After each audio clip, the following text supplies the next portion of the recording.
résumer mon livre, cela veut dire que j'ai d'abord présenté les textes.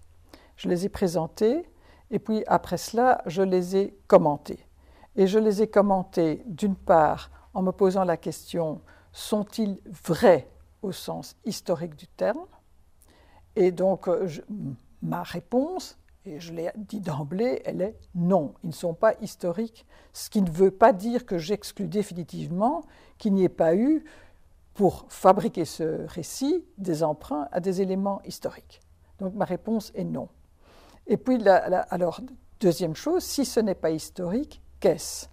Alors, je pense, et c'était, disons, le deuxième point, c'est qu'il y a un côté littéraire, mais ce n'est pas un jeu gratuit, et ce jeu qui n'est pas gratuit, c'est présenter d'une certaine manière une critique de l'Athènes du IVe siècle avant Jésus-Christ par rapport à une Athènes idéale qui n'a sans doute jamais existé, et avec comme contre-modèle l'Atlantide.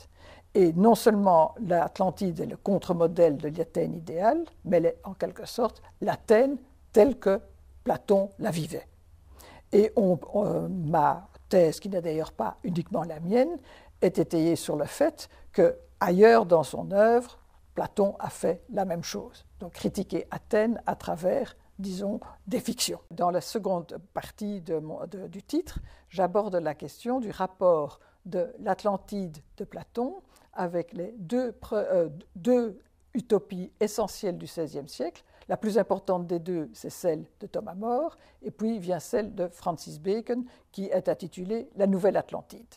Et donc, j'essaie de montrer, mais là je le fais beaucoup plus brièvement, c'est que d'une certaine manière, bien sûr, ces deux écrivains connaissaient très bien Platon, mais qu'en ce qui concerne Thomas More, il a repris certaines idées, disons, idées ou projets de Platon de faire une société idéale, mais contrairement à Platon, il ne l'a pas incarné dans un état réel ou dans un état ancien d'une ville réelle ou d'un état réel, mais il l'a mis dans une île imaginaire, mais qu'il a décrite comme il avait décrit l'Atlantide.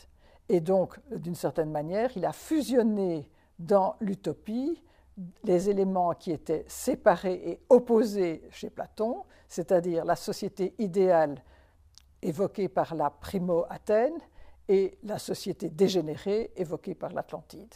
Et au fond, ce type d'interprétation alors a fait florès, et donc on a eu, suite à cela, énormément de lieux imaginaires, des îles ou des endroits isolés qui ont pu, disons, servir de cadre à des sociétés idéales ou alors des contre-sociétés.